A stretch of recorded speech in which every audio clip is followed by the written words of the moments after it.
Cette présentation est conçue sous la forme d'un Pecha Kucha, soit 20 diapositives d'une durée de 20 secondes chacune. C'est un format de présentation qui impose clarté, concision et sens graphique, une manière rythmée, dynamique et contrainte par le temps, en adéquation parfaite avec le hackathon pédagogique. Une présentation à la manière d'une recette de cuisine, ou plutôt d'un menu. En effet, le hackathon pédagogique est un format de formation qui se décline en étapes successives.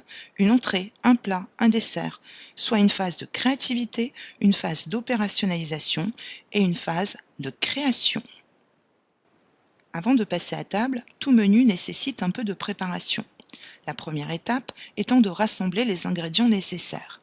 Le hackathon pédagogique a besoin de 4 fondamentaux.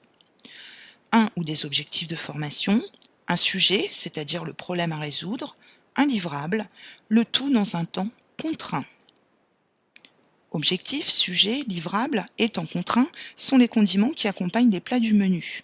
Le hackathon emploie des méthodes actives afin de faire vivre, de l'intérieur, des situations d'apprentissage préconisées dans les instructions officielles. C'est tester ce que nous demandons à nos élèves, être à la fois actifs et acteurs.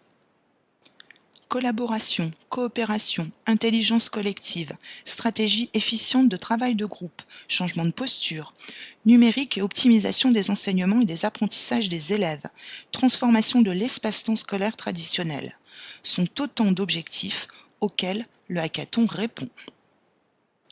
Comme l'utilisation des épices dans un plat, il s'agit d'atteindre un équilibre. Le sujet du hackathon ne doit être ni trop étroit, ni trop large. Trop étroit, c'est la créativité qui s'envole. Trop large, c'est risquer de noyer les participants dans un champ des possibles, labyrinthique et semé d'embûches. Le livrable est la touche finale, le fruit du travail d'équipe mené tout au long du hackathon.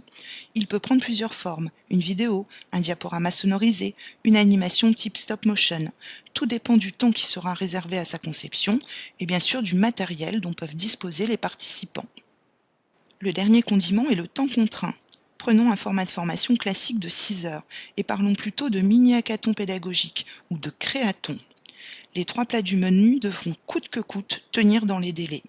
Le créathon est très rythmé, intense, physique, une vraie course contre la montre. Le lieu est un ingrédient très important.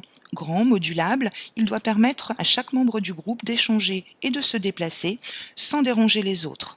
Il doit être équipé d'un réseau Wi-Fi et de prises de courant en nombre suffisant. Sans oublier bien sûr l'indispensable coin, café, thé et autres gourmandises. Une organisation spatiale en îlot, ni trop grand ni trop petit pour favoriser les échanges horizontaux, se prête parfaitement à l'exercice. Les murs sont aussi précieux pour la mise en commun. D'ailleurs, rien d'étonnant à ce que les participants passent une grande partie du temps consacré à la phase de créativité, debout, à ordonner des post-it sur leurs murs. C'est une bonne occasion pour tester différentes organisations spatiales. Pour la conclusion du hackathon, on peut imaginer redisposer la salle en mode conférence. Quelques morceaux de scotch au sol, une consigne simple, venir placer le pied avant droit de sa chaise sur la marque et la salle se transforme en un clin d'œil. Parmi les ingrédients indispensables, il faut mobiliser divers outils. Non seulement les outils numériques, destinés à la fabrication du livrable, mais aussi ceux qui peuvent améliorer l'efficacité du travail collaboratif. La gestion du bruit pédagogique, qui ne manquera pas d'emplir la salle, ou encore ceux qui permettent de mieux se concentrer, de mieux réfléchir.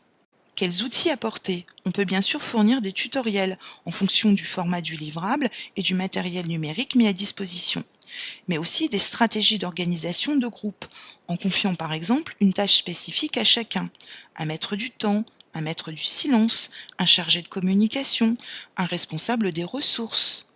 Autant d'outils facilement transposables auprès des élèves comme le tétraède, un objet pyramidal dont la couleur du sommet permet de visualiser les besoins du groupe. Le sommet vert pointe vers le haut, tout va bien, le groupe se gère et avance. Orange, un coup de pouce serait utile, à l'occasion.